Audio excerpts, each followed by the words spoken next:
Bolehkah lelaki menjual tudung dengan memakai tudung itu untuk tujuan promosi? Sebenarnya dia jual tudung, dia pakai tudung. Jadi dia jadi macam perempuan lah.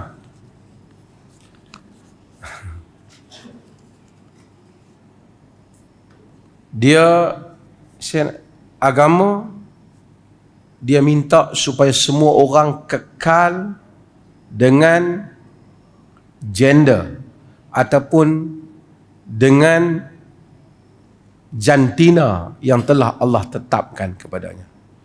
Dan mengekalkan jantina itu, mengekalkan ciri-ciri jantina itu merupakan sunnah, bahkan itu adalah merupakan kewajipan.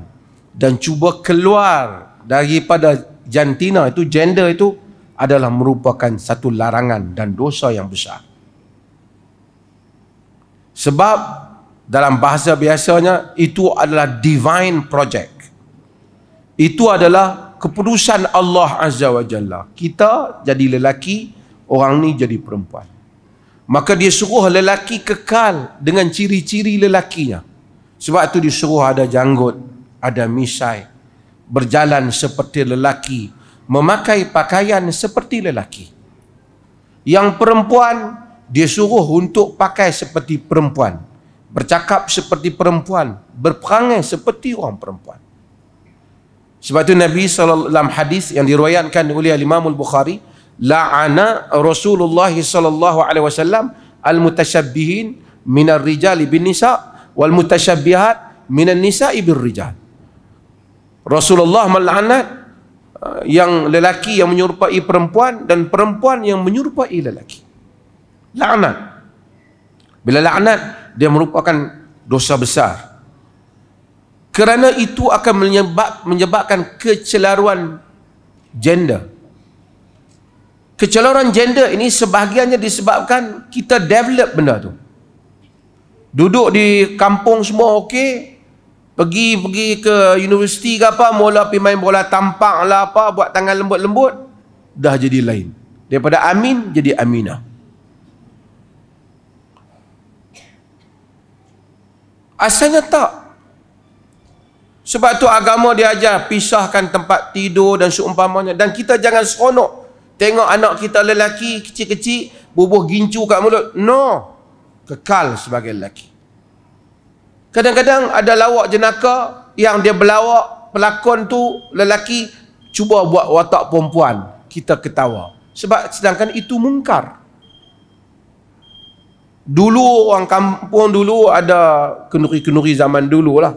Ada pondan punya Ghazal Pati ke apa, naik atas pentas, duk pergi menyanyi, orang bawah duk tepuk. Sedangkan itu mungkar. Sebab itu bila kita kahwin dengan lelaki, bila orang tengok suami kita, dia lelaki. Orang tengok suami hang, lelaki ke perempuan? Mestilah lelaki. Sebab tu bila orang lelaki jangan duk main cakap, kita ni cakap apa macam tu? Cakap macam lelaki. Berdiri seperti lelaki. Cara lelaki melihat satu benda, tangan seorang lelaki, kewibawaan seorang lelaki, lelaki. Saya kadang-kadang lemah. Satu orang bila main, dia cakap tu macam nak, tak tahu dia nak tiru dia. Kata cuba cakap bagi elok, bagi macam orang lelaki cakap. Bukan nak suruh buat suara besar macam suara apa ke, tapi cakap macam lelaki. Berdiri. Sebab tu Sayyidina Umar, hatta tentera Sayyidina Umar, inna syamsa madhalatul Arab, tentera Sayyidina Umar ni dia suruh duduk ni tengah panas, naik atas kuda, panah atas kuda, kena sasaran. Dia suka lelaki. Sekarang ni LGBT punca tu lah. 2 tahun lepas tengok okey lagi, tiba-tiba tengok ada janggut, ada jambang, suka kat jantan juga. Sebab hak jantan pun nampak macam nampak macam perempuan.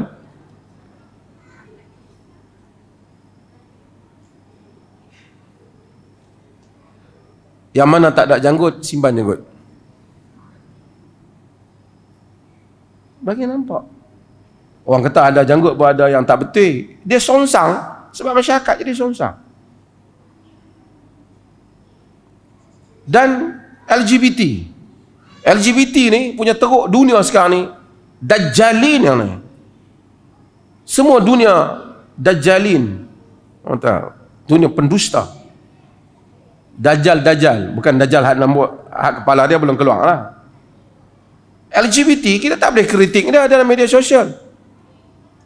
Kalau kita kritik, kita kena ban kita punya media sosial kita. Mereka nak dunia jadi keliru. Tandas nanti tak boleh bezakah? Tak mau tandas lelaki dengan perempuan.